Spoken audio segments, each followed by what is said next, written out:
بسم اللہ الرحمن الرحیم الحمد للہ رب العالمین اللہم صلی علی محمد وعلی آل محمد کما صلیت علی ابراہیم وعلی آل ابراہیم انک حمید مجید۔ پیارے بھائیوں، دوستوں اور عزیزوں، آپ کو ہم سب اپنے چینل میں خوش آمدید کہتے ہیں۔ ہمارا جو سیشن چل رہا تھا قیامت کی نشانیوں کے حوالے سے، آج ہم اس پہ انشاءاللہ گفتگو کو جاری رکھتے ہوئے کچھ دیر کلام کریں گے آپ سے، اور اس میں یہ ہے کہ کچھ آیات اور احادیث کی روشنی میں ہم آپ کو قیامت کی نشانیوں کے بارے میں جو بتا رہے تھے اسی حوالے سے انشاءاللہ تعالیٰ گفتگو کریں گے۔ تو سب سے پہلے میں اپنے تمام ناظرین کو یہ کہنا چاہوں گا کہ آپ ہمارے چینل کو جوائن کریں، اس پروگرام کو خاص طور پہ دیکھیں اور اس کو آگے اپنے دوستوں سے، اپنے قریبی لوگوں سے ضرور شیئر کریں۔ اور اس کے اندر یہ جو بھی پوائنٹس، آپ کے جو سوالات ہیں وہ بھی ضرور ہمیں بھیجیں، تاکہ جو بھی آپ کے سوالات یا شبہات ہیں ان کا جو ہے وہ صحیح طور پہ انشاءاللہ تعالیٰ جواب دیا جا سکے۔ تو جو الحمدللہ ہمارے ساتھ جو ہمارے آج مہمان بیٹھے ہوئے ہیں، جو علماء دین ہیں، جن کا میں نے پہلے تعارف آپ کو کروا دیا تھا، وہی آج ہمارے ساتھ ٹیم بیٹھی ہوئی ہے الحمدللہ۔ تو اس کے اندر ہم انشاءاللہ تعالیٰ جو گفتگو کریں گے، وہ جو گفتگو ہماری جو رہ گئی تھی چوتھی صدی کے حوالے سے، خاص طور پہ چوتھی صدی ہجری، یعنی قمری طور پہ جو چوتھی صدی ہے چاند کے لحاظ سے، اس کے بارے میں ہم گفتگو کریں گے۔ اور صدی ہجری کا بھی میں آپ کو یہاں پہ بتا دوں کہ صدی ہجری جو ہے اس کا تعلق جو ہے چاند کے سال سے ہوتا ہے۔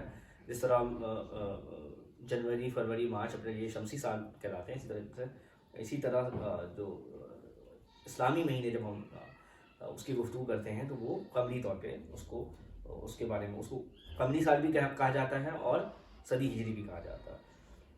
تو نبی صلی اللہ علیہ وسلم کے بہت سارے فرامین ہیں جس میں قیامت کی نشانیاں بتائی گئی ہیں، جیسے کہ میں نے پہلے بھی عرض کیا تھا کہ اس کی جو سب سے بڑی وجہ ہے وہ یہ ہے کہ تاکہ آدمی اپنے آپ کو اپنی حفاظت کر سکے، ان فتنوں سے اپنے آپ کو محفوظ رکھنے کے لیے، اور اپنے آپ کو ان فتنوں سے بچائے۔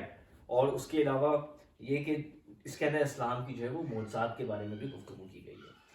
تو پہلی جو بات آج ہم کریں گے وہ انشاءاللہ تعالیٰ وہ اس حدیث کی طرف لے کر جائیں گے جو کہ بخاری کے اندر بھی ہے اور سنن ترمذی وغیرہ کے اندر بھی ہے، اور سنن ترمذی میں کافی تفصیل کے ساتھ یہ روایت آئی ہے 2165 کر کے، جس کے اندر یہ بات بیان کی گئی کہ صحابہ، نبی صلی اللہ علیہ وسلم فرماتے ہیں کہ میرے بعد صحابہ کی پیروی کرو، صحابہ، تابعین اور تبع تابعین کی پیروی کرو، اور اس کے بعد جو چوتھا زمانہ ہے، چوتھی صدی ہجری کہہ سکتے ہیں آپ اس کو، یا چوتھا زمانہ جو ہے اس کے بعد کے جو لوگ ہیں وہ پھر اس میں جھوٹ پھیل جائے گا۔ اور یہ جھوٹ پھیل جانا جو ہے، اس سے کیا مراد ہے، اس کو میں انشاءاللہ تعالیٰ آج میں لے کے جاؤں گا میں اسما کی طرف کہ وہ ہمیں سب سے پہلے اس کے بارے میں بتائیں کہ یہ جھوٹ پھیل جانا اس سے کیا مراد ہے۔ اور اس کے علاوہ پھر ہم یہ بھی بتائیں گے انشاءاللہ تعالیٰ، اس کے بعد ہم یہ جو ایک فرقہ ہے وہ ہمیشہ حق پر قائم رہے گا، وہ کون سا فرقہ ہے، اس کے بارے میں کیا بات بتائی گئی ہے انشاءاللہ تعالیٰ، تو اس کے بارے میں بھی گفتگو کریں گے۔ تو اسلام میں جو بات نبی صلی اللہ علیہ وسلم نے فرمایا کہ چوتھی صدی تو نہیں فرمایا، ایکچوئل میں جو ورڈ ہے چوتھی صدی نہیں ہے، حدیث میں چوتھی نسل ہے، یعنی نبی صلی اللہ علیہ وسلم کے بعد، یعنی جو صحابہ، تابعین، تبع تابعین کے بعد کے جو لوگ ہیں، وہ جو لوگ ہیں جو نہ تابعین میں سے ہیں نہ تبع تابعین میں سے ہیں، ان کے بارے میں کہ اس وقت سے پہ جھوٹ پھیل جائے گا، اور اس کے متعلق آپ کیا بتانا چاہیں گی، جو آپ اس کے بارے میں ہم نے جو گفتگو کی تھی اسی کو کنٹینیو رکھتے ہوئے آپ اس کو آگے ڈسکس کریے گا۔ جزاک اللہ۔ بسم اللہ الرحمن الرحیم۔ جھوٹ پھیل جائے گا، جھوٹ پھیل گیا، اسی زمانے سے جھوٹ پھیل گیا۔ سب سے پہلی بات تو یہ کہ حدیث شریف میں ملاوٹ ہونے لگ گئی، حدیثیں گڑھی گئیں، ٹھیک ہے، نبی کریم صلی اللہ علیہ وسلم کا جھوٹ باندھا گیا، اور بہت شد و مت کے ساتھ جھوٹ باندھا گیا، یہاں تک کہ جو من گھڑت احادیث ہیں جن کو ہم موضوع کہتے ہیں، موضوعات کبیر کی 60 جلدیں ہیں، 60 جلدیں ہیں جو حدیث ہے، مطلب کتنی یعنی کثرت کے ساتھ اور خوبصورتی کے ساتھ جھوٹ باندھا کہ اللہ کے نبی کے اوپر وہ باتیں لگا دی جو آپ صلی اللہ علیہ وسلم نے نہیں فرمایا۔ اور کثرت سے احادیث ہے، متواتر حدیث ہے، متواتر کہتے ہیں کہ ہر زمانے میں، یعنی صحابہ کے زمانے میں بھی اور تابعین کے زمانے میں بھی، اور محدث نے جب لکھی ہے حدیث اپنی کتاب میں، اس زمانے تک کم از کم ایک پرٹیکولر جو ہے، یعنی ایک مقرر کیا گیا تعداد کو کہ 10 افراد ہوں کم از کم، ہر زمانے میں 10 افراد ہوں، کم نہ ہو۔ کسی میں اگر کم ہو گئے نا تو پھر وہ حدیث متواتر نہیں رہتی۔ محدثین نے جو ٹرم استعمال کی ہم اس کی روشنی میں بتائیں کہ پھر وہ حدیث متواتر نہیں رہتی، پھر وہ کیا، پھر وہ چلی جاتی ہے مشہور میں۔ تو متواتر حدیث یہ ہے کہ آپ صلی اللہ علیہ وسلم نے فرمایا کہ جس نے مجھ پر جھوٹ گڑھا وہ اپنا ٹھکانہ دوزخ میں بنا لے، یہ حدیث ہے۔ اس کے باوجود بھی دھللے سے لوگوں نے جھوٹ گڑھا، حتیٰ کہ یہ کہا کہ آپ صلی اللہ تعالیٰ علیہ وسلم نہ ہوتے تو کائنات ہی نہ ہوتی، اور قرآن مجید کی آیت کے خلاف حدیث گھڑ دی۔ اللہ نے فرمایا ہے کہ وما خلقت الجن والانس الا لیعبدون، کہ ہم نے اپنی عبادت کے لیے انسانوں کو پیدا کیا۔ اس کے علاوہ اللہ تعالیٰ نے قرآن مجید میں فرمایا کہ الذی خلق الموت والحیات لیبلوکم ایکم احسن عملا، ہم نے اس لیے جو ہے انسان کی تخلیق کی، ہم نے اس لیے پیدا کیا ہے تاکہ جو ہے دیکھیں کہ کون اچھے عمل کرتا ہے۔ اور انہوں نے کہا، لوگوں نے حدیث گڑھ دی، اور یہ باقاعدہ ممبروں سے آج سنائی جا رہی ہے۔ قیامت کی نشانیوں میں سے یہ ہے، قیامت کی نشانیوں میں سے ایک دھللے سے یعنی جھوٹ عام ہو گیا اور جھوٹے سچے ہو گئے، تو ہر طرف جھوٹ ہے۔ دین کے معاملے میں تو جھوٹ ہے ہی، دین کے نام پر تو لوگ جھوٹ بول ہی رہے ہیں۔ آپ یقین ہی نہیں کر سکتے کہ یہ بندہ جو پگڑ لگائے ہوئے ہے اور جبہ قبہ پہنے ہوئے ہے اور یہ ممبر پہ بیٹھا ہوا ہے اور بہت نورانی چہرہ بنایا ہوا ہے اس نے، تو یہ جو باتیں کہہ رہا ہے واقعی صحیح ہے کہ نہیں ہے؟ ٹھیک ہے، اس کی بھی ہمارے پاس کوئی اتھارٹی نہیں ہے کہ ہاں ہم کیسے کہیں کہ صحیح ہے کہ نہیں ہے۔ ہاں اس کو آپ چیک کریں، اس کی باتوں کو ٹیلی کریں، کس سے؟ قرآن و حدیث سے۔ اسی لیے آپ صلی اللہ علیہ وسلم نے فرمایا، آپ نے اس پر زور دیا کہ قرآن کو تھام لو۔ بسا اوقات آپ نے صرف فرمایا قرآن کو تھام لو، اور بسا اوقات آپ نے فرمایا قرآن و سنت کو تھام لو، اس کو تھام لو، کیونکہ اس سے آپ میچ کرو کہ ہم نے جس سے جو بات لی ہے تو کیا واقعی وہ قرآن و سنت کے مطابق ہے کہ نہیں ہے۔ تو قرب قیامت کی نشانیوں میں سے ہے کہ لوگ عالموں کو چھوڑ کر جو صحیح بات کریں گے ان کو چھوڑ دیں گے اور جاہلوں کو اپنا امام بنا لیں گے، ان کو اپنا امام بنا لیں گے کہ ان سے مسئلے پوچھیں گے۔ اور وہ آپ نے فرمایا خبردار کہ تم ان کے قریب نہ جانا، مفہوم حدیث شریف کا، خبردار کہ ان سے اپنا بچاؤ کرنا۔ تو جھوٹ اتنا عام ہو گیا، دین کے معاملے میں جھوٹ عام ہو گیا، تو دنیا کے معاملے میں تو آپ کہہ ہی نہیں سکتے۔ کسی سے آپ کوئی چیز لے رہے ہیں، خرید رہے ہیں، کوئی چیز بنوا رہے ہیں، یعنی آپ یہ چیزیں تو آپ جانتے ہیں کہ آپ کو خبروں میں بھی بتائی جاتی ہیں کہ نیا ٹی وی جو ہے لاتے ہیں، اگر آپ مکینک کو بلائیں کہ بھائی دیکھو یہ خراب ہو گیا ہے، تو اس میں بھی خرابی نکال کے بتا دے گا یہ خراب ہے، اس میں یہ خرابی ہے نا۔ مطلب یہی نا، تو جھوٹ اور فراڈ اور فریب اور دھوکہ، یہ آپ صلی اللہ علیہ وسلم حدیث ہے، لیس منا، وہ ہم میں سے نہیں ہے۔ لیکن ایک لوگوں کو ڈر نہیں ہے، کیونکہ قیامت کی نشانیوں میں سے یہ نا، ڈر نکل گیا نا آخرت کا۔ صحابہ کرام کے زمانے میں تو آندھی بھی چلتی تھی تو ڈر جاتے تھے، مسجد چلے جاتے تھے ڈر کے مارے، بادل آتے تھے تو ڈر کے مارے مسجد چلے جاتے تھے، کہیں ایسا تھا نا قیامت کا بادل ہو، کہیں قیامت والی آندھی ہو۔ لیکن ہمارے زمانے میں اتنے ڈھیٹ ہو گئے کہ ہم اس بات کو بھی نہیں ڈرتے، آندھی آ جائے تو نہیں ڈرتے، سیلاب، بلکہ کیا کرتے ہیں کہ پتہ چلے کہ نا وہ چلے جاتے ہیں ساحل سمندر پر کہ چلو بھائی اسی سائڈ چلتے ہیں، انجوائے کریں گے۔ اتنے نڈر ہو گئے، اتنے بہادر ہو گئے، اور کس بات پہ بہادر ہو گئے؟ غفلت غفلت غفلت، گناہ، ایک گناہ جو ہوتا ہے دوسرے گناہ کو کیا کرتا ہے؟ دعوت دیتا ہے۔ اور کلا بل ران علی قلوبہم ما کانوا یکسبون، کہ ان کے عملوں نے کیا کیا؟ ان کے دلوں پہ زنگ چڑھا دیا، اور وہ زنگ بڑھتے بڑھتے ایسا ہو گیا کہ اب اچھا اور برا جو ہے سمجھنے کی صلاحیت ہی ختم ہو گئی۔ اچھے کی اور غلط کی صلاحیت جو ایک تھی، کہ سب سے بڑی چیز ہوتی ہے انسان کی جو سمجھ والی صلاحیت، سوجھ بوجھ، اور یہ ایک بہت بڑا کہنا چاہیے کہ اللہ تعالیٰ کی طرف سے ایک عذاب ہے کہ انسان کی صلاحیت ختم ہو جائے۔ تو آج اتنا جھوٹ پھیل گیا کہ آپ کسی کو 100 روپے دے کے بھروسہ نہیں کر سکتے، اتنا زیادہ جھوٹ عام ہو گیا، اتنا زیادہ جھوٹ عام ہو گیا کہ دین کے نام پر لوگ جھوٹ بول رہے ہیں، دنیا کے نام پر لوگ جھوٹ بول رہے ہیں، قسمیں کھا کھا کے جھوٹ بول رہے ہیں۔ یہ ایک بڑی امپورٹنٹ بات ہے کہ جو حدیث کے اندر بتائی گئی بات، کہ یعنی بنیادی طور پہ جو حدیث کا مفہوم ہے کہ وہ یہ ہے کہ صحابہ، تابعین اور تبع تابعین، یعنی ان کو آپ مضبوطی سے پکڑ لیں۔ جی بالکل، بنیادی طور پر کہ یعنی اس کے بعد جو کچھ ہے وہ قابل اعتبار نہیں ہے، یعنی وہ اتنا ہی حد تک قابل اعتبار ہو سکتا ہے جو ان کے مطابق ہے، یعنی جو ان سے مطابقت نہیں رکھتا ہے وہ بات قابل اعتبار نہیں ہے۔ یعنی جھوٹ کا مطلب یہی ہے نا کہ وہ بات اعتبار سے ہٹ کر ہے، یعنی آپ اس کے بارے میں یہ بھی کہہ سکتے ہیں کہ یعنی ایک ہی جماعت ہے جو ہمیشہ حق پر رہے گی، جو کہ جب ہم دعا بھی کرتے ہیں اللہ تعالیٰ سے، جو اللہ تعالیٰ نے سکھلائی کہ اے ہمارے رب ہمیں ہماری مغفرت فرمائیے، رب اغفر لنا ولاخواننا، اور ہمارے بھائیوں کی جو ایمان میں ہم پر سبقت کر گئے اور ان کے لیے ہمارے دلوں میں کوئی کجی نہ ہو، ٹھیک ہے۔ تو یہ دعا جب ہم کرتے ہیں جو اپنے گزرے ہوئے لوگوں کے متعلق کرتے ہیں بنیادی طور پر، تو یہ وہی لوگ ہیں کہ جو ایک ہی راستے پر ایک ہی اس پر چلتے ہوئے آ رہے ہیں. ٹھیک ہے، تو اسی حوالے سے میں ایک حدیث جو ہے وہ اپنے ناظرین کو یہاں پہ بتانا چاہتا ہوں، جو کہ بہت ضروری ہے اس کے بارے میں سمجھنا، کیونکہ بہت سارے لوگ اس کے بارے میں بات کرتے ہیں فرقہ پرستی سے متعلق بھی، کہ کہتے ہیں کہ ایک فرقہ ہمیشہ حق پر رہے گا، جو کہ حدیث میں بھی ہے، قرآن میں بھی ایک طرح سے یہ بات موجود ہے. ایک پیرائے کے اندر اس بات کو اللہ تعالیٰ بیان فرماتے ہیں سورۃ سبا کے اندر، کہ ابلیس نے جو ہے وہ اپنی بات جو ہے وہ سچ کر دکھائی کہ لوگ جو ہے سب کے سب اس کی پیروی کرنے والے بن گئے سوائے ان اہل ایمان میں سے ایک طبقے کے. وَلَقَدْ صَدَّقَنِي إِبْلِيسُ ظَنَّهُ فَاتَّبَعُوهُ إِلَّا فَرِيقًا مِنَ الْمُؤْمِنِينَ. اب وہ ایک طبقہ کون سا ہے؟ وہ بھی یہی ہے جو صحابہ تابعین تابعین کے راستے پر. اب میں اس کے بارے میں کافی لوگ پوچھتے ہیں کہ بھائی جب ایک فرقہ ہمیشہ حق پر رہے گا، ایک طرف آپ یہ حدیث پڑھتے ہیں، دوسری طرف آپ بتاتے ہیں کہ ایک حدیث وہ بھی ہے کہ آپ سارے فرقوں سے الگ تھلگ ہو کر رہیں، تمام فرقوں سے الگ ہونے کی بات کی جائے تو ایک طرف کہا جا رہا ہے کہ ایک فرقہ ہمیشہ حق پر رہے گا.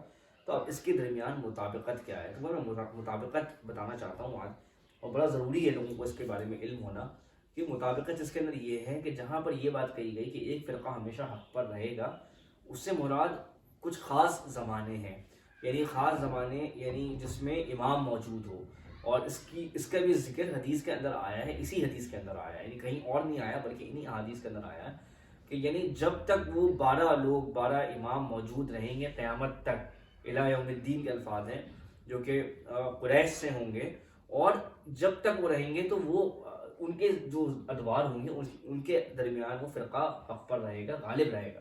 جبکہ دوسرے زمانوں میں وہ فرقہ جب وہ نہیں ہو، امام نہ ہو، تو رسول اللہ صلی اللہ علیہ وسلم نے فرمایا کہ پھر سب سے الگ تھلگ ہو کر ہے.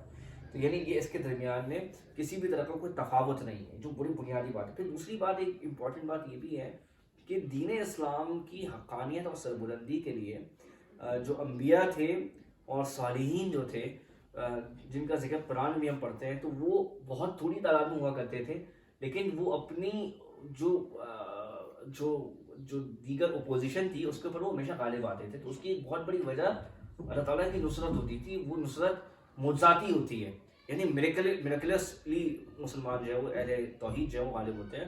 اور وہ کیسے ہوتے ہیں کہ یعنی جیسے مثال کے طور پہ مباہلہ، نبی صلی اللہ علیہ وسلم جب کمزور تھے اس وقت جب کچھ لوگ آئے ان سے مقابلہ کرنے کے لیے، تو ظاہر ہے وہ تلوار سے انہوں نے مقابلہ نہیں کیا، بلکہ ان کو انہوں نے دعوت دی کہ بھائی اگر تمہیں لگتا ہے کہ تم سچے ہو اور تم جو ہے حق پر ہو، تو پھر تم آؤ اپنے اہل و عیال کے ساتھ اور آؤ ہمارے ساتھ مباہلہ کرو، ہم بھی آتے ہیں اور تم بھی آؤ. تو اہل ایمان کے پاس بھی یہ ہتھیار جو ہے وہ قیامت تک کے لیے موجود ہے کہ جہاں پر بھی اگر کسی کو یہ لگتا ہے کہ بھائی جو اہل توحید ہیں یا جو مسلمان ہیں جو توحید کے اوپر چل رہے ہیں، کیا اگر ان کو غلطی ہے تو بنیادی طور پر سب سے بڑی دلیل یہ ہوگی کہ کوئی آ کر ان کو مباہلے کے اندر غلط ثابت کرے. ٹھیک ہے، تو یہ اس طرح سے بھی اہل توحید کا غلبہ ہے جو کہ قیامت تک باقی رہے گا.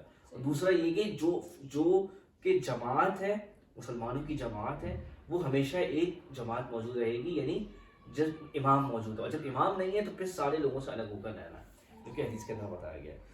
تو اگر اس کے حوالے سے میں چاہوں گا کہ میں یوسف کی طرح میں سوال کو لے کر جانا چاہتا ہوں کہ ان تمام باتوں کو سامنے رکھتے ہوئے جب ہم نے گفتگو کی ہے، جو بھی آپ اس کے اوپر تبصرہ کرنا چاہوں، جو بھی آپ کے پاس الحمدللہ علم ہے، اس کی روشنی میں جو بات ہمیں آپ اس پہ رہنمائی کرنا چاہیں ہمارے ناظرین کو، تو آپ ضرور اس کے بارے میں وضاحت فرمائیں. بسم اللہ الرحمن الرحیم.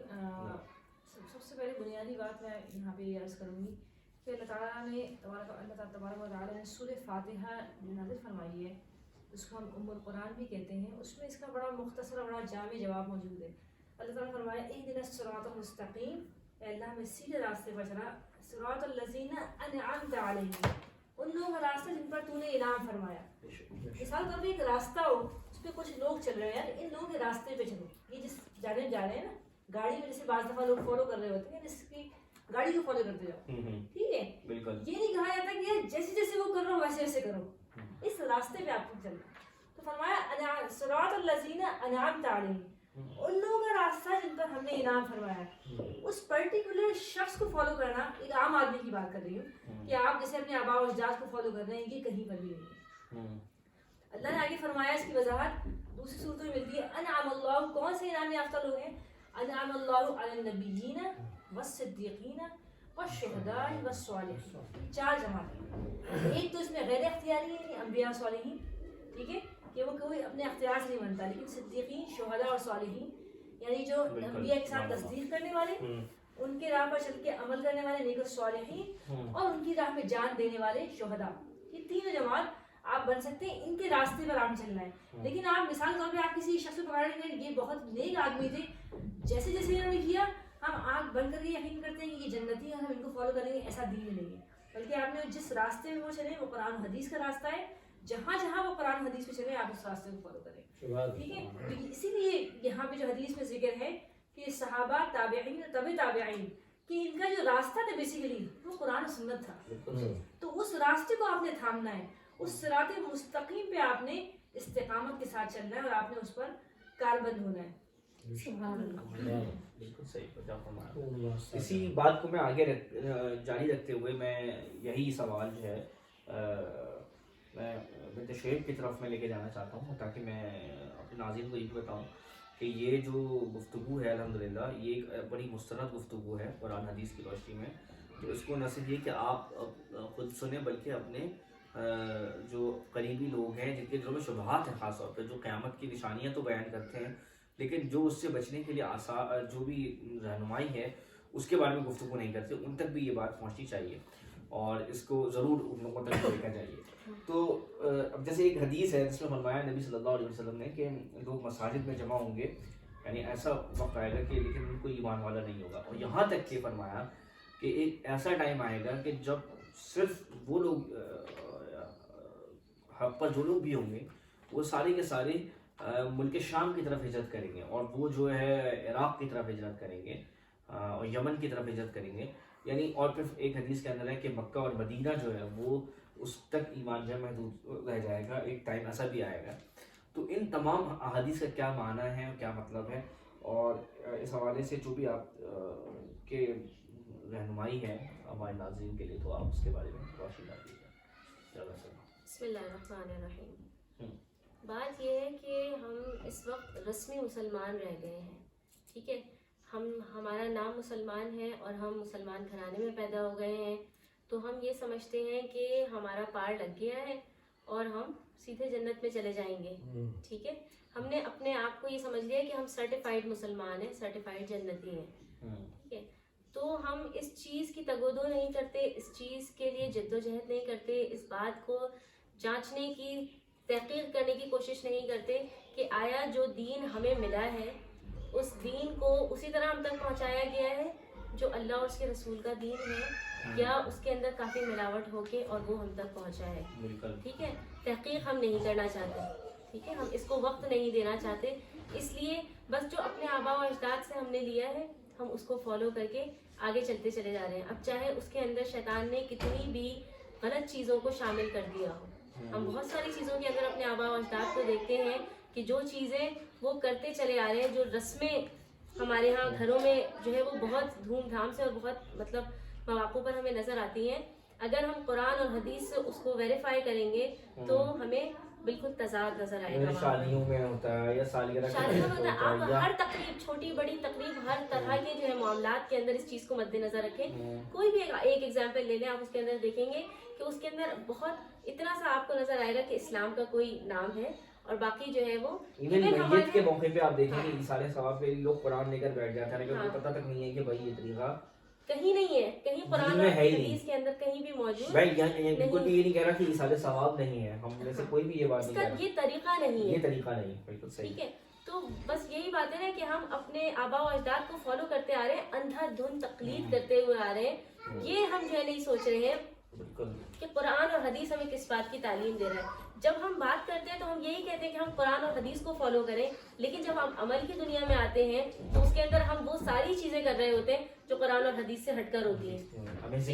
پریکٹسنگ مسلم جو ہے نا ہم وہ نہیں ہے. اور اس کی اسپیکنگ کی یہ تو ایک طریقے سے یعنی بالکل بھی ایسے لوگ ہو گئے ہیں جو ہمارے معاشرے کے اندر یا کہیں پر بھی اگر دیکھا جائے جنرلی جن لوگوں کا ایسا بیہیویئر ہے ان کا اگر دیکھا جائے تو یعنی ایک بالکل یعنی نان سیریس ایٹیٹیوڈ ہے اسلام کی طرف، کہ یعنی آپ ان کی بات کیسے سیریس لیں گے جب اگر آپ ان سے بات کریں گے یار ہمیں صحابہ تابعین تبع تابعین کی پیروی کرنی چاہیے، آپ بالکل کرنی چاہیے، اور بلکہ ہم خود بھی ان کے، لیکن جب آپ عملاً دیکھیں گے ان کے رسم و رواج کو دیکھیں ان کے طور طریقوں کو دیکھیں تو وہ ساری کی ساری چیزیں اس سے الٹ نظر آتی ہیں. یا جو سلف صالحین نے کہا ہوا ہے, سلف صالحین کی جو باتیں ہیں جو ان کی کتابوں میں موجود ہیں, ان کتابوں سے بھی الٹ جو ہم کسی کے بارے میں خیالات اور نظریات رکھتے ہیں, یا ہمارے معاشرے کے اندر اس طرح کے لوگ موجود ہیں. آپ اس کے بارے میں کچھ کہنا چاہیں؟ میں اس کی ایک بات اور ایڈ کرنا چاہوں گی. جو حدیث میں ہے, بخاری میں ایک حدیث ہے, بڑی طویل حدیث ہے, جو حذیفہ بن یمان رضی اللہ تعالیٰ عنہ کی, جو انسان کی آنکھیں کھول دیں. مطلب اس میں جو ذکر ہے, جو ایک مطلب آپ نے فرمایا آپ صلی اللہ علیہ وسلم نے کہ ایک خیر کا زمانہ جو جس میں دھواں ہوگا, اس کے بعد آپ نے کیا فرمایا کہ داعی الی جہنم پیدا ہوں, جہنم کی طرف بلانے والے. اتنی خطرناک یہ حدیث ہے کہ آدمی سوچے, تصور باندھے, داعی الی جہنم کا مطلب کیا ہوتا ہے. ایک جگہ اور آپ نے حدیث میں نہیں فرمایا کہ میں اپنی امت میں ائمۃ المضلین سے ڈرتا ہوں, خوف کھاتا ہوں. مجھے خوف ہے اپنی امت میں کہ اپنی امت والے لوگوں کے لیے کس بات کا خوف ہے کہ گمراہ کرنے والے ائمہ پیدا ہو, گمراہ کرنے والے. آپ یہ دیکھیے آج کے زمانے میں آپ کو صرف ایک اس کی تشریح بتا رہی ہوں, باقی اللہ تعالیٰ بہتر بات جاننے والا ہے بے شک. یہ داعی الی جہنم, اب آپ پچھلے 100 سال پہلے جائیے ذرا, آج سے 100-150 سال پہلے کتنے فرقے تھے, ہمارے زمانوں میں کتنے فرقے پیدا ہوئے, کہاں سے آئے. اور ہر شخص اگر آپ نوٹ کریں, ایک مدرسے میں جاتا ہے پڑھنے کے لیے, جب فارغ ہو کے نکلتا ہے, فاضل ہو کے نکلتا ہے, تو وہ کیا کہا جاتا ہے, فلاں فرقے کا عالم دین ہے. کیا اسلام کا عالم دین نہیں ہے, دین کا عالم دین نہیں ہے, فلاں فرقے کے بہت بڑے عالم دین ہیں. آپ ان کی بات کو ٹھکرا رہے, وہ تو اتنے بڑے ہیں اور ان کی جماعت کتنی بڑی ہے. یاد رکھیے گا, اللہ نے سورہ بقرہ میں فرمایا ہے, کم من فئۃ قلیلۃ غلبت فئۃ کثیرۃ. کتنی چھوٹی جماعتیں ہیں جو کہ بڑی جماعتوں میں غالب آ جاتی ہیں, کہ حق ان کے پاس ہوتا ہے. تو انسان دین میں کثرت کہیں پر بھی نہیں ہے. آپ قرآن میں جہاں پر بھی پڑھیں, کہیں کثیر کا لفظ احسن عملا کا ذکر ہے, بہترین عمل ہو, خالص ہو, اللہ کے لیے سنت کے مطابق. تو اللہ تعالیٰ ہمیں ہر طرح کی فرقہ پرستی سے بچائے اور داعی الی جہنم سے بچائے, اور ہر فرقے سے الگ ہو کے دین اسلام پر صحیح طرح عمل کرنے والا بنائے. اچھا, اس میں ایک حدیث اور بھی ہے, اس کو میں اس کی طرف دیکھا جاؤں گا کہ وہ حدیث جس کے بارے میں ہے, جو ایک روایت ہے جس کی تحقیق بھی ہمیں بتایا اور یہ بھی بتایا کہ کیا یہ حدیث صحیح ہے اور کیا اس کا کیا مطلب ہے, کہ 100 اونٹ ہوں گے اور اس میں سے کوئی بھی کام کا نہیں ہوگا. پہلے تو یہ ہمیں اس کی تحقیق, کیا اس کی کیا پر تحقیق ہے. دوسرا یہ کہ اس کے بارے میں کیا, اس کے بارے میں اس کا جو معنی ہے اس کے بارے میں بتائیے. ہاں, قیامت کے قریب ایسا ہے کہ 100 اونٹ ہوں گے. مسلم شریف میں یہ حدیث امام مسلم نے بہت سی جگہ پر اس کو نقل فرمایا ہے کہ 100 اونٹ ہوں گے اور کام کا کوئی بھی نہیں ہوگا. آپ صلی اللہ علیہ وسلم نے فرمایا. حدیث نمبر ہے 6499 مسلم شریف میں. میں نے آپ کو ایک حوالہ بتایا حدیث شریف کا, لیکن اس کو بے شمار نقل کیا ہے, یہ کئی جگہ ہے. تو آپ جب یہاں جائیں گے نا, تو امام مسلم کا طریقہ کار یہ ہے, جب وہ حدیث نقل کرتے ہیں تو ایک ہی بات میں ساری حدیث لے آتے ہیں جتنی بھی ہوتی ہیں. امام بخاری کا طریقہ کار مختلف ہے, وہ ہر اس میں لے جاتے ہیں. جیسے سورہ فاتحہ ہے نا, تو سورہ بقرہ میں بھی لے جائیں گے, اس کی فضیلت میں بھی بیان کریں گے, سورہ فاتحہ کی فضیلت میں بھی بیان کریں گے, کتاب المردہ میں بھی بیان کریں گے, کتاب الطب میں بھی بیان کریں گے. وہ ہر جگہ بیان کرتے ہیں ایک حدیث کو, اس طرح درجنوں جگہ وہ بیان کر دیتے ہیں. لیکن امام مسلم جو ہے وہ ساری حدیث ایک ہی جگہ لا کے جمع کر دیتے ہیں ایک ہی ٹاپک میں. تو یہاں پر آپ کو میں نے ایک حوالہ بتایا, 6499 پر یہ حدیث موجود ہے مسلم شریف میں. اور آپ صلی اللہ علیہ وسلم نے فرمایا کہ 100 اونٹ ہوں گے, ٹھیک ہے, اور کام کا کوئی بھی نہیں ہوگا, کوئی بھی کام کا نہیں ہوگا. تو یعنی سواری کے قابل, کیا مطلب سواری کے لیے تو آپ کو صحت مند اونٹ چاہیے نا, کہ جس کی آنکھیں بھی ہوں, کان بھی ہو, سنتا بھی ہو, جب آپ کہیں ہش ہش تو وہ سن بھی لے, تو ادھر چل تو وہ آپ کہیں ٹرن ہو جاؤ, صحت مند بھی ہو, پاؤں بھی اس کا صحیح چلتا ہو, چاروں پاؤں بھی صحیح ہو, اور وہ اونٹ بھی ہو, بچہ نہ ہو, ٹھیک ہے, بیمار نہ ہو, بوڑھا نہ ہو کہ چل ہی نہ سکتا ہو, ٹھیک ہے, لاغر نہ ہو, اتنا کمزور کہ آپ کو اٹھا ہی نہ سکتا ہو, آپ کی سواری آپ کے گھر سے نہ اٹھا سکتا ہو. تو یہ ہے اس کا مقصد کہ اونٹ تو ہوگا لیکن عمدہ اس قابل صحت مند کہ سواری کے لائق ہو نہیں ہوگا کوئی بھی. یہ مثال دے کر سمجھانا مقصد یہ ہے کہ لوگ تو بہت ہوں گے, جیسے آج ہمارے زمانے میں آپ دیکھ لیں کہ لوگ تو بہت ہیں, لیکن آپ ان کا حال دیکھیں. اس طرح صلی اللہ علیہ وسلم نے اشارہ فرمایا لوگوں کی طرف, اس حدیث سے اشارہ فرمایا لوگوں کی طرف کہ صالح, نیک, سمجھدار, نیک بخت, خوش بخت, خوش مزاج, موحد, دیندار, اس طرح کے لوگ انسان تو ملیں گے اچھے انسان. دیکھیں یہ دو چیزیں الگ الگ ہوتی ہیں, ہمیشہ یاد رکھیے.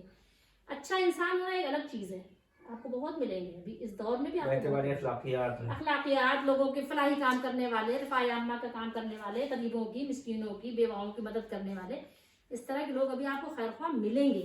لیکن خیر خواہی کرنا, انسانیت اختیار کرنا, یہ ایک الگ چیز ہے. مسلمان ہونا, ایمان والا ہونا, یہ ایک الگ چیز ہے. یہ دو الگ الگ کیٹیگری ہیں. انسانیت والے لوگ رسول اللہ صلی اللہ علیہ وسلم کی آمد سے پہلے بھی تھے. جیسے وہ تھے نا, کیا کہتے ہیں آپ کے, نوفل. نہیں وہ تو نوفل الگ تھے, کہ جنہوں نے پتہ نہیں کتنے 100 بچیوں کو, ایک بچی کے عوض میں پتہ نہیں کتنے اونٹ دیتے تھے, غالباً 100 اونٹ دیتے تھے ایک بچی کو آزاد کرانے کے لیے. اس کے باپ کو 100 اونٹ دیتے تھے حدیث میں, جتنے بھی اونٹ دیتے تھے. اللہ تعالیٰ کا میں غلطی بھی ہوں تو معاف کرے, کہ اچھے خاصے اونٹ وہ دیتے تھے, جبکہ اونٹ کی کتنی قیمت ہے. آج ہی آپ دیکھ لیں, اگر ایک اونٹ آپ کو خریدنا ہو تو کم از کم 1.5 لاکھ تو آپ کو چاہیے. اگر ہم میں سے کسی کو کہا جائے کہ ایک اونٹ دے کے کسی کی بچی کو لے لو, اس بچی کی جان بچا لو, تو ہر شخص اپنے ذہنی سوچے گا تھوڑی دیر, کیا 1.5 لاکھ روپیہ, مطلب سوچنے پہ مجبور ہو جائے گا. تو اگر وہ جتنے بھی اونٹ دیتے تھے, وہ اونٹ دے کر اس طرح کئی 100 بچیوں کو انہوں نے آزاد کرایا تھا. تو انسانیت تھی نا ان کے اندر. میرا یہاں مقصد وہ ٹاپک نہیں بتانا ہے, مقصد یہ انسانیت ہونا اور چیز ہے, لیکن ایک اسلام کو قبول کرنا اور اسلام کے لیے سب تسلیم خم کرنا یہ اور چیز ہے. تو آج آپ دیکھیں کہ ایسے ہی ہے جیسے کہ آپ کے پاس بے شمار لوگ ہیں, جیسے 100 اونٹ ہیں, لیکن کوئی لنگڑا ہے, کوئی کانا ہے, کوئی بیمار ہے, کوئی کمزور ہے, کوئی نابینا ہے, کوئی بہرا ہے, تو کام کا نہیں, سواری کرنے کے لائق کوئی اونٹ بھی نہیں. قابل تقلید کوئی بھی نہیں ہے کہ جس کو آپ کہہ سکیں یار یہ قرآن سنت کے مطابق صحابہ تابعین تبع تابعین کے. پھر آپ نے جانا ادھر ہی ہے پلٹ کے, کہاں جانا ہے, پیچھے. سلف صالحین جن کو ہم کہتے ہیں, سلف یعنی گزرے ہوئے لوگ جو گزر گئے, جن کے بارے میں اللہ کے نبی صلی اللہ علیہ وسلم نے فرمایا کہ ایک زمانہ آئے گا کہ لوگ اپنے پچھلوں کو برا کہیں گے, یعنی جو گزرے ہوئے لوگ ہوں. ابھی کبھی لوگ کسی کو, کچھ لوگ ان کو اگلا کہہ دیتے ہیں, کچھ پچھلا کہہ دیتے ہیں, یعنی جو گزرے ہوئے لوگ ہیں. ٹھیک ہے, جو صحابہ تابعین تبع تابعین. آج آپ دیکھیں, اللہ معاف کرے کہ محفلوں میں لوگ بیٹھ کے صحابہ کرام کی برائیاں, عیوب, نقائص بیان کر رہے ہوتے ہیں. ان کو ڈر نہیں لگتا کہ اپنے عیب 100 عیب اپنے چھوڑ کے اپنے گریبان میں جھانکتے نہیں ہیں, دیکھتے نہیں ہیں. اور ان کو اگر کسی کا نقص نظر آتا ہے تو صحابہ کا, جنہوں نے اپنا تن من دھن, اپنا سب کچھ, گھر بار, شہر بستی, بیوی بچے سب چھوڑ دیا, جنہوں نے سب چھوڑ دیا. کس کے لیے؟ اللہ کے لیے. تو واقعی پھر اللہ تعالیٰ نے ان کو کیا ثمرات عطا کیا. رضی اللہ, راضی ہو گیا ان سے اللہ, رضی اللہ. پھر اللہ نے آگے فرمایا وَرَضُوا عَنْهُ, اور ان کو بھی راضی کر دیا, ان سب کو راضی کر دیا. رضو جو ہے صیغہ جو لے کر آیا جمع کا, رضیہ واحد کا, کیونکہ اللہ تو ظاہر ہے, وہ تو وحدہ لا شریک ہے. تو اب آپ یہ بتائیے کہ آج ہمارے زمانے میں کوئی ایسا بندہ ہے کہ جس کو ہم آنکھ بند کر کے کہیں کہ نہیں یہ بابا جی بالکل صحیح ہے, یہ بابا جی ہم کو کعبہ تک پہنچائیں گے, یہ ہم کو لے جائیں گے؟ بالکل نہیں. کسی پر بھی آنکھ بند کر کے اگر آپ کو کسی کے پیچھے چلنا ہے تو پھر آپ کو پیچھے جانا پڑے گا. کہاں؟ صحابہ کرام کے طرف, انہیں کو رجوع کرنا پڑے گا. تو یہی ہے فی زمانہ کہ 100 اونٹ ہیں, علماء ہیں, عالم ہیں, خانقاہیں ہیں, درگاہیں ہیں, ٹھیک ہے, بہت کچھ ہے, لیکن کسی کے پیچھے چلنے کا نہیں ہے.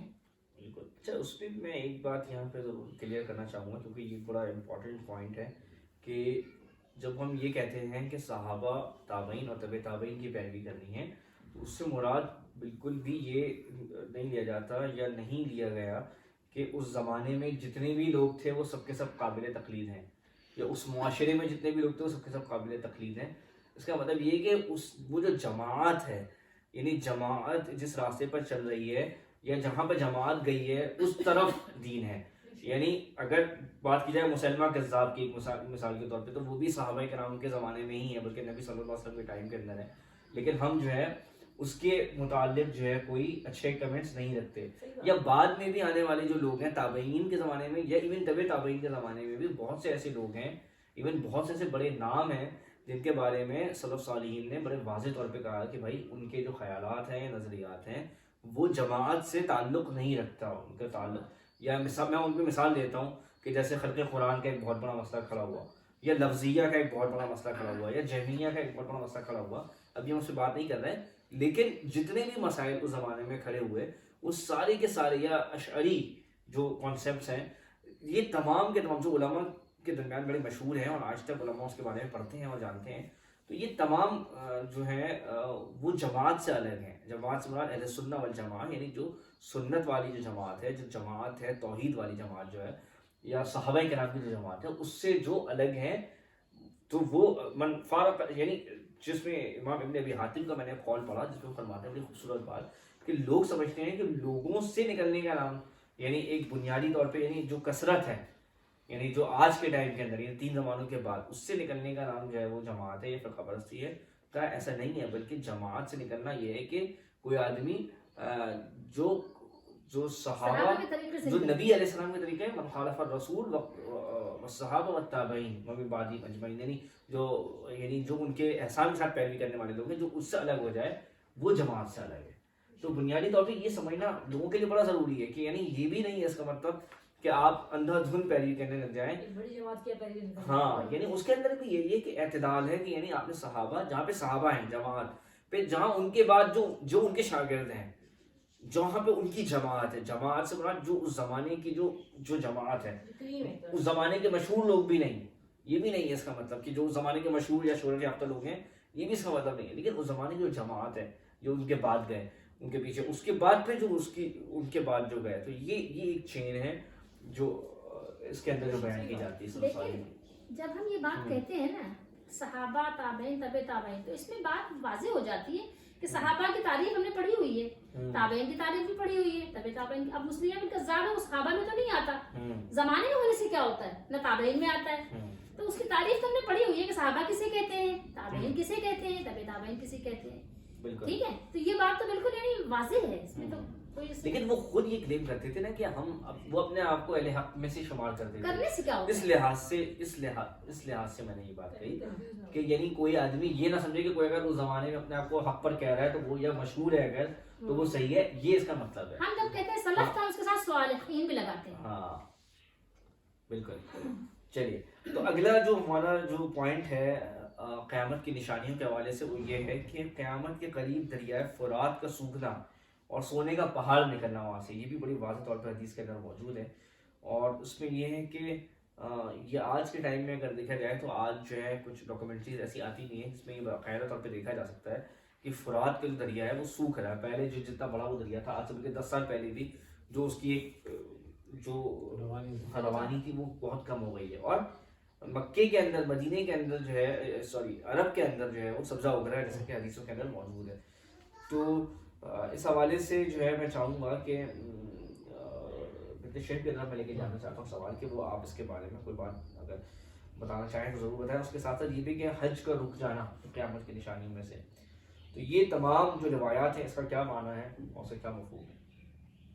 یہ دریائے فرات کا سوکھ جانا، یہ تو اگر واقعی میں دیکھا جائے تو آپ نے جیسے بتایا کہ دریائے فرات بہت تیزی کے ساتھ سوکھ رہا ہے اور اس کا پانی جو ہے وہ خشک ہوتا چلا جا رہا ہے، تو یہ قیامت کی نشانی ہمیں پوری ہوتی ہوئی نظر آ رہی ہے. اس کے ساتھ ساتھ حج کا موقوف ہو جانا، حج کا روک دیا جانا، تو یہ ہم نے پچھلے 2 سالوں میں دیکھا ہے کہ کورونا کی جب سے وبا آئی ہے تو پچھلے 2 سالوں میں حج موقوف ہو گیا. یعنی انتہائی قلیل لوگ ہیں جو صرف وہیں کے مقامی ہیں، انہوں نے حج جو ہے وہ کیا ہے، اور باقی دنیا بھر سے لوگ جو جاتے تھے وہ موقوف ہو گیا ہے.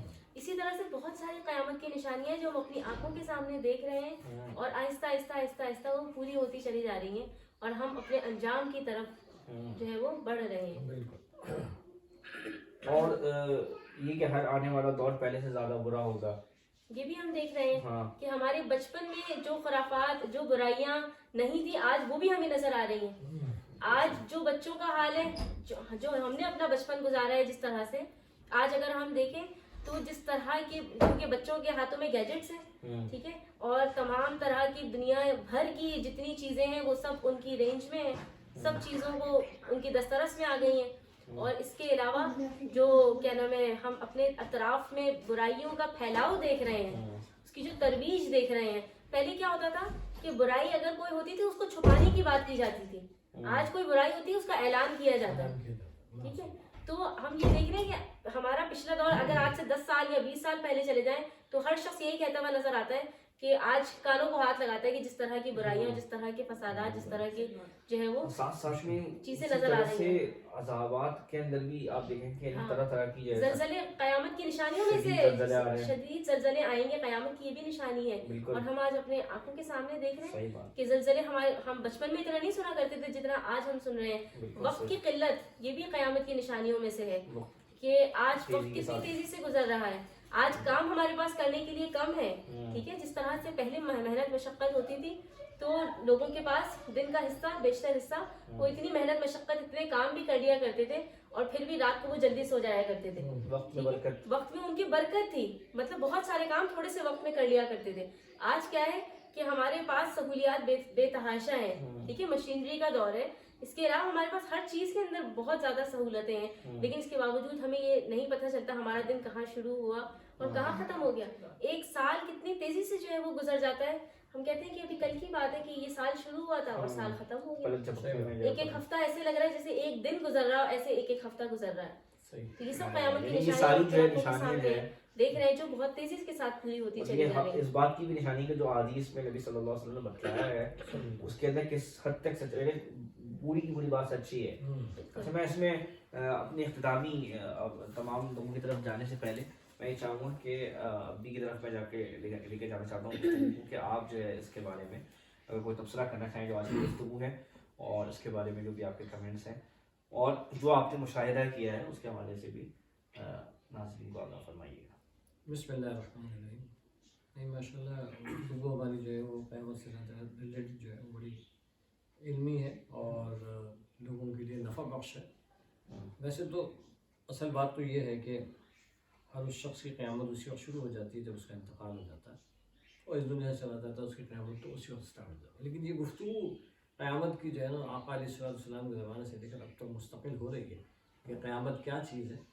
اور قیامت متعلق اللہ تعالیٰ نے قرآن پاک میں بھی جگہ جگہ پر بیان فرمایا، اس کے اوپر ایمفیسائز کیا، بہت زور دے دیا کہ اس کے اوپر تیاری کی جائے. اس کی وجہ بہرحال رب العالمین جو ہے نا بہتر جانتا ہے، لیکن ہر دور میں اس کے تقاضے مختلف تھے. اور اس دور کے جو تقاضے ہیں وہ جیسا کہ بھی ہم نے گفتگو میں سنا کہ دن چھوٹا ہو جائے گا، سال چھوٹے ہو جائیں گے.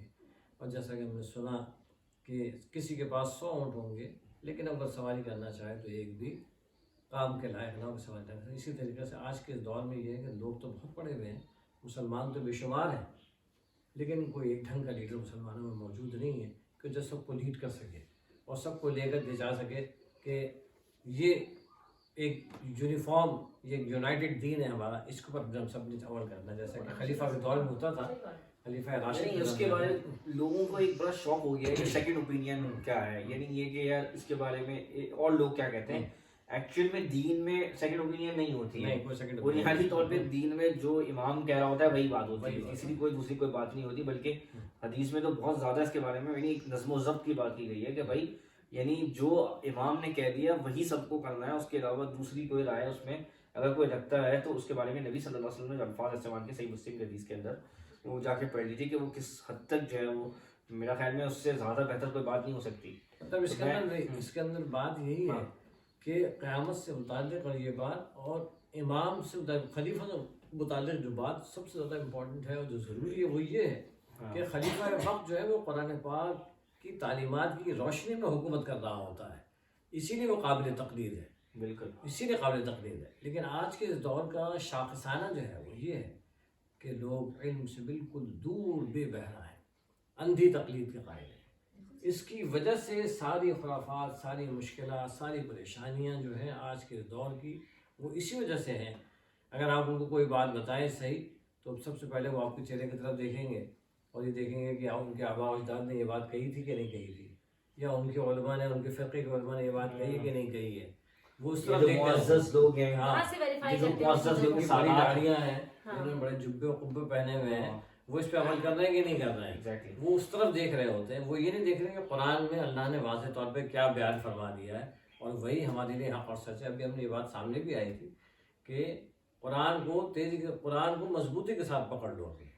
صحابہ کرام کیا کرتے تھے؟ قرآن پاک پہ عمل کرتے تھے، بالکل صحیح، اور حدیث آقا علیہ السلام کی حدیث پہ عمل کرتے تھے، آپ کی سنتوں پر عمل کرتے تھے. تو یہ آج کے اس دور کا شاخسانہ ہے کہ علم سے بے بہرا ہے، علم سے دور ہیں. اس کی وجہ سے اور یہ قیامت کی نشانیاں بتانے کا مقصد یہ ہے کہ ایک دم سے اللہ نے خود بیان فرمایا قرآن پاک میں کہ وہ کاروبار کر رہے ہوں گے، اپنے بزنس کر رہے ہوں گے، اسی میں مشغول ہوں گے، اپنے کھیل کود میں لگے ہوئے ہوں گے کہ اچانک سے قیامت آ جائے گی۔ تو اللہ تعالیٰ اس قیامت سے ہمیں بچائے، اس کی مشکلات سے ہمیں بچائے، اللہ تعالیٰ دجال کے فتنے سے ہمیں بچائے کہ جو وہ بہت قریب نظر آ رہا ہے کہ دجال کا فتنہ قریب سورہ یاسین جو لوگ اکثر تلاوت کرتے ہیں اسی میں اللہ نے فرمایا کہ وہ تو صرف ایک چیخ ہوگی، وہ تو ایک چیز ہوگی اللہ صیحۃ واحدہ، ہاں وہ سب جمع ہو جائیں گے، سب جمع مطلب وہ اس کو جمع کچھ ہو کر جائے دیں۔ گا، جمع ہو اور جائے گا۔ شربت جیسے کہ بتایا نا، شربت پینے والا کہ وہ زبان سے اپنے لگائے گا شربت، اور زمینیں خریدنے والا، پلاٹس اور جو بھی ہے مطلب انہوں نے خریدنے والا، وہ پیمنٹ کر رہا ہوگا، فائل لے رہا ہوگا، پیمنٹ کر رہا ہوگا، ناچنے والیاں ناچ رہی ہوں گی، گانے والیاں گا رہی ہوں گی، کھانے والیاں کھا رہی ہوں گی، اور اچانک سے سود پھونک دیا جائے گا۔ صحیح کہا۔ تو قیامت کی تھوڑی کہ قیامت کے بیٹھ کوئی انتظار کر رہا ہوگا کہ قیامت آ رہی ہے، بیٹھ کے طرف اللہ اللہ کر رہے ہیں، ایسے ہی جیسے دنیا میں لوگ مست ہیں مشغول ہیں، ایسے قیامت آ جائے گی۔ ایک بہت بڑی نشانی جو ہے نا، ایک تو ابھی بات ہوئی اس میں ایک بہت بڑی نشانی جو ہے نا، اور جو مجھے بہت زیادہ تکلیف دیتی ہے، وہ ہے موسیقی۔ ہر چیز میں موبائل فون اٹھاؤ تو اس کے اندر جو آپ کو ویٹنگ جو ٹون آ رہی ہوتی ہے، اس میں موسیقی آ رہی ہوتی ہے۔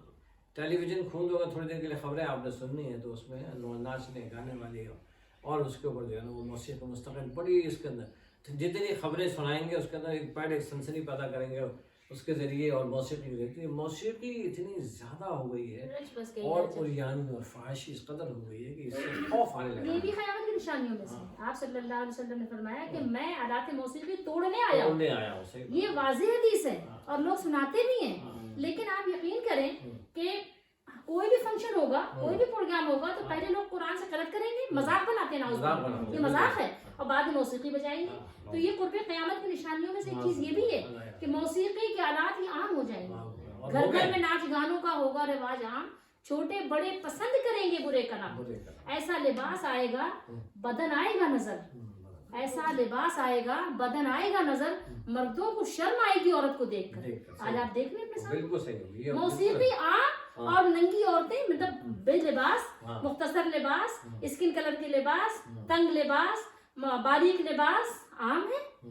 بچیاں ماشاءاللہ جوان ہو جاتی ہیں، کہتے بچی ہے ابھی، اماں ابا فیملی والے کہتے بچی ہے، آپ کے لیے تو بچی ہے وہ، لیکن آپ یہ دیکھیں کہ بچی کن مرحلے سے، کس پروسیس سے گزر رہی ہے، اس کو پتا ہے نا۔ پھر جو دوسرا دیکھ رہا ہے کیا اس کے لیے بھی کوئی بچی ہے؟ جیسے کتنے واقعات ہو رہے ہیں، معاشرے میں جو بدکاری اور اس طرح کے واقعات بہت اسی وجہ سے ہو رہے ہیں۔ وہ بھی قیامت کی نشانی ہے کہ بدکاری جو عام ہو جائے گی، ناچ گانا عام ہو جائے گا، علم اٹھا لیا جائے گا، عورتیں جو ہے وہ مطلب ایسی لباس والی قیامت کے دن بغیر لباس کی ہوں گی، اس میں حدیث میں مذکور ہے۔ ہاں بخاری مسلم دونوں میں ہے یہ حدیث۔ اچھا، میں یہ چاہتا ہوں کہ اس کے بعد اب اس اصل میں کچھ ہمارا جو سیشن ہے اس کو جو ہے انشاءاللہ تعالیٰ مزید گفتگو کو ہم نیکسٹ سیشن میں انشاءاللہ لے کر جائیں گے، اور اس سیشن کو آپ تمام لوگوں کو میں شکریہ ادا کرتا ہوں جو ہمارے سیشن کو جوائن کرتے ہیں، دیکھتے ہیں، اور اس کو پھر یہ کہ آپ لوگ نہ صرف خود دیکھیں اور لوگوں سے بھی شیئر کریں۔ اور میں آخر میں چاہوں گا کہ سب لوگ اگر کوئی بھی تبصرہ کرنا چاہتے ہیں تو وہ ایک منٹ کے اندر تبصرہ کر کے آج کے سیشن کو ہم یہیں پہ اختتام کرتے ہیں، اور پھر انشاءاللہ تعالیٰ ہم آپ سے جو ہے اگلے ہفتے میں پھر دوبارہ کسی نئے موضوع کے ساتھ اسی سیشن میں گفتگو کریں گے انشاءاللہ۔ جزاک اللہ۔ تو میں یہ آخر میں سے ایک حدیث سنانا چاہوں گی، اللہ تعالیٰ کے رسول صلی اللہ علیہ وسلم فرمائے الغناء ينبت النفاق في القلب كما ينبت الماء الزرع، کہ غنا یعنی گانا ينبت النفاق في القلب، نفاق پیدا کرتا ہے دل میں، یہ موسیقی یہ دل میں منافقت پیدا کرتا ہے، کما ينبت الماء الزرع، جس طرح سے پانی کھیتی کو پیدا کرتا ہے، ہمیں اس سے بچنا چاہیے۔ آپ صلی اللہ تعالیٰ علیہ وآلہ وسلم نے ارشاد فرمایا کہ بعثت انا، آپ نے فرمایا کہ میں، اور قیامت کے بارے میں آپ نے فرمایا کہ والساعۃ ہکذا، بعثت انا والساعۃ ہکذا، یوں آپ نے فرمایا۔ صحابہ نے جب بیان کی حدیث تو یوں کر کے بیان کی کہ میرے اور قیامت کے درمیان فصل نہیں ہے، یعنی کوئی نبی نہیں ہے، فصل نہیں ہے، وقفہ نہیں ہے، مطلب آپ صلی اللہ علیہ وسلم کے بعد اب کوئی نبی نہیں آئے گا، قیامت ہی آئے گی، تو آپ ہر روز روز ریڈی رہیں اپنے لیے. میرا بس آخری پیغام آپ کو یہ ہے کہ ہر روز اپنے آپ کو اس طرح ایکٹیو ریڈی تیار رکھیں کہ ہو سکتا ہے کہ ہمارے قیامت آج ہی شروع ہو جائے, کیونکہ آثار سارے ظاہر ہیں, اللہ کا بس حکم باقی ہے, بس اس کا حکم ہوگا تو سور بھی پھونک دیا جائے گا. آپ اپنی پوری تیاری آج رکھو. بالکل. اسی بات کو آگے بڑھاتے ہوئے میں ایک حدیث سناؤں گی, من حسن اسلام المرء ترک ما لا یعنی, یعنی کیونکہ ہماری قیامت اسی دن شروع ہو جانی ہے جس دن ہماری آنکھ بند ہونی ہے, اور ہم میں سے کوئی نہیں جانتا کہ وہ وقت کب آ جانا ہے. تو ہمارے اسلام کی خوبیوں میں سے یہ بات ہے کہ بحیثیت مسلمان ہم ہر لا یعنی چیز, ہر فالتو چیز, بیکار چیز کو ترک کرتے چلے جائیں. آمین. بہت خوبصورت باتیں ہیں الحمدللہ, اور اس کے اندر واقعی ہمیں اس دور کے لحاظ سے آپ کے سامنے جو چیزیں ہم دیکھ رہے ہیں اس کے اندر ضروری اس بات کی ہے کہ ہم قرآن پاک کو ترجمے کے ساتھ لازمی پڑھیں, جتنا زیادہ پڑھ سکتے ہیں اس کو پڑھیں اور اس کے اوپر عمل کریں, جتنا پڑھیں اس پر عمل کریں. اللہ تعالیٰ ہم سب کو قرآن پاک کی تعلیمات کو سن کر اس پر عمل کرنے کی, احادیث کو سن کر اس پر عمل کرنے کی توفیق عطا فرمائے. آفاق کے گوشے گوشے میں قرآن سنا کر دم لینا, اب رکنا نہیں, اب تھمنا نہیں, فردوس میں جا کر دم لینا. آمین. الحمدللہ.